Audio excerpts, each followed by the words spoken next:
ई जे हमरा आगा में ट्रेन देख रहल छियै, यह ट्रेन का आई जे छै से झंझारपुर से लोकहा जाय वाला छै। चलो हम देखाबै छी केना सजायल गेलै है एकरा। देखियो एकरा कतेक सुंदर तरीका से सजायल गेलै है, चूंकि आई झंझारपुर से लोकहा आई उद्घाटन छै ट्रेन का, ताहि दुआरे ट्रेन के खूब सुंदर से सजायल गेलै। चलू आगा अहाँ के स्टेशनों पर देखाबै छी कि स्टेशन पर का की छै, स्टेशन पर केहन सजल या।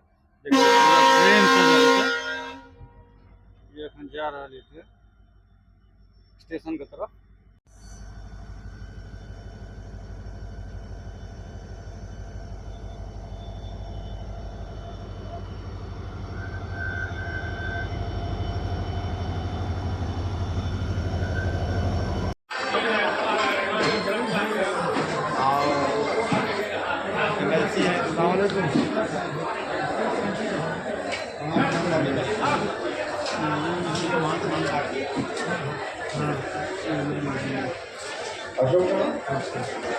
जनप्रतिनिधि हैं वो रहना ही है, विधानसभा सदस्य हैं, नहीं भी रहेंगे तो चलेगा,